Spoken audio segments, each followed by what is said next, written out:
मेरा हो मन स्वदेशी, मेरा हो तन स्वदेशी, मर जाऊं तो भी मेरा होवे कफन स्वदेशी। दोस्तों सब्सक्राइब करें और इस बेल आइकन को दबाएं और पाएं वीडियो सबसे पहले।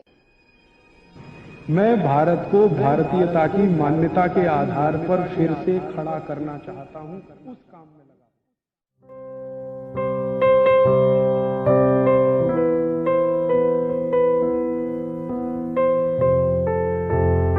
आपको मालूम है 93-94 में सिटी बैंक स्कैम हुआ था अमेरिका का। सिटी बैंक स्कैम जो हर्षद मेहता ने ऑपरेट किया था पूरे भारत में, वो सिटी बैंक स्कैम था। हर्षद मेहता स्कैम के नाम से चला पूरे देश में। स्कैम सिटी बैंक ने किया था।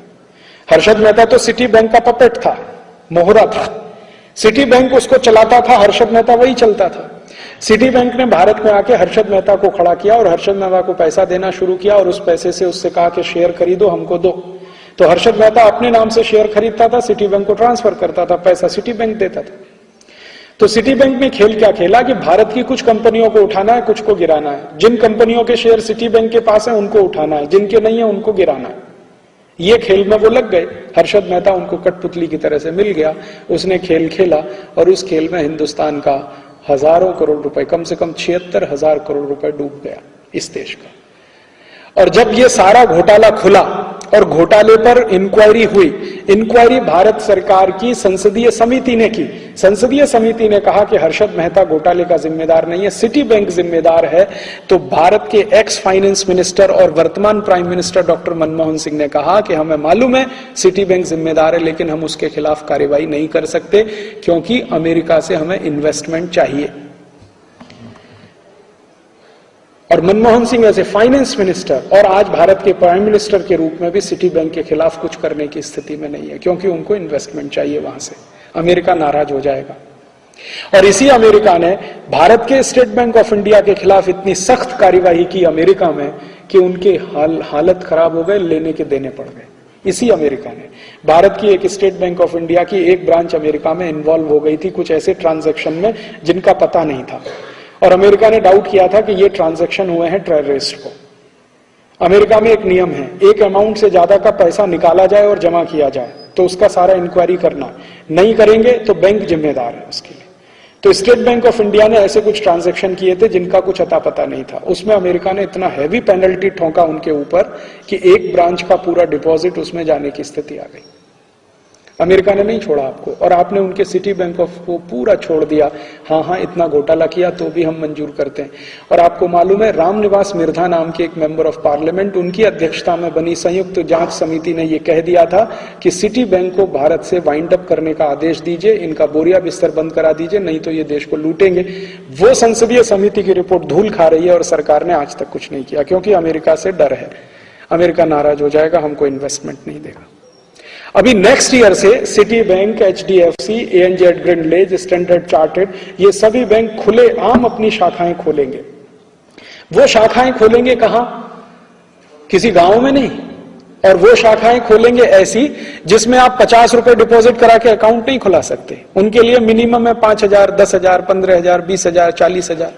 आपकी भारत की जो स्टेट बैंक है या भारत की जो बैंक है वो तो गांव में भी जाके शाखा खोलती है, क्योंकि उसको सर्विस देनी है, बिजनेस नहीं करना है, सर्विस देनी। इनको बिजनेस करना है, तो वो बड़े बड़े शहरों में शाखाएं खोलेंगे। बंबई है, कलकत्ता है, मद्रास है, हैदराबाद है, कोयम्बतूर है, चेन्नई है, वगैरह वगैरह। और उनमें जो क्रीमी लेयर है भारत का, जिनके पास थोड़ा पैसा, उनके डिपॉजिट रख के उस पर काम करेंगे। और वो डिपॉजिट को कहां इन्वेस्ट करेंगे वो आप भी नहीं रोक सकते और तय भी नहीं कर सकते।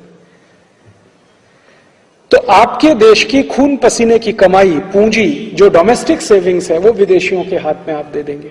इसी तरह से बीमा के क्षेत्र में वो आएंगे, इसी तरह से हर क्षेत्र में वो घुस जाएंगे। हमारे देश के नेता इतने बेशर्म हैं कि अब इस देश के लोगों को ना उनसे कोई उम्मीद रह नहीं गई है। आप इस बारे में क्या कहेंगे सर? ऐसा है, 2005 से देश लुटता आ रहा है। हमारे पास बहुत सारे स्कैम हैं, 2005 में शुरू हुए। सारे स्विस बैंक 2005 में आए। कुतरुचि के लड़के को ठेका दिया गया सारे हिंदुस्तान में तेल खोदने का 2005 में।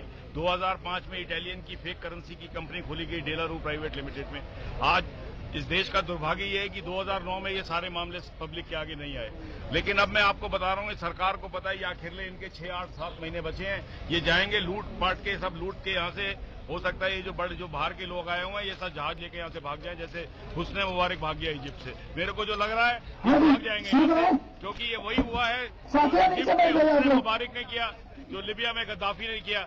ये बहुत लोग ऐसे कर चुके हैं, कोई नए हिस्ट्री में नया नहीं है, लेकिन जिस तंत्र में ये हो रहा है ये सबसे बड़ी शर्मनाक बात है। जी सर, एक चीज मैं और कहूंगा कि राष्ट्रपति और प्रधानमंत्री का पद सत्य, न्याय और ईमानदारी को ना सुरक्षा देने के लिए बनाया गया था, और आज इस पद के प्रति भी लोगों में घृणा आ गई है। घृणा इसलिए आ गई है कि मनमोहन सिंह जी को लाया ही इसीलिए गया था, उन्हें पता है ये चोर उचक्कों का साथ देने में नंबर 1 रहते हैं। हमें मनमोहन जी तो, की आज रैली रोक दिया, तो मनमोहन जी हमारे प्रधानमंत्री होते हुए भी इनका देखो कितने बेशरम शर्मिंदगी किया है कि इनकी रैली पर रोक लगा दी। मनमोहन सिंह जी के पूरे राज खुल जाएंगे। मैंने आज बोल दिया, हर्षद मेहता स्कैम में ये भ्रष्टाचार को बढ़ावा देने में लगे हुए थे। जब हमारे इनकम टैक्स डिपार्टमेंट के पास इन्फॉर्मेशन आई कि किसी आदमी का 500 करोड़ रुपया पड़ा हुआ है बंबई के बैंक में, तब ये फाइनेंस मिनिस्टर थे, इन्होंने 27 फोन किए, 500 करोड़ रुपया जो हमने पकड़ लिया छुड़वाया इसने। आज मनमोहन सिंह मेरे सामने आए, कौन कहता है ये ईमानदार आदमी? जी। अच्छा सर, एक चीज और बताइए कि आज आपको लगता है कि प्रधानमंत्री और राष्ट्रपति के पद पे बैठे लोग भ्रष्टाचार के प्रेरणा स्रोत बन चुके हैं? मैं राष्ट्रपति के पास तो कोई पावर ही नहीं है,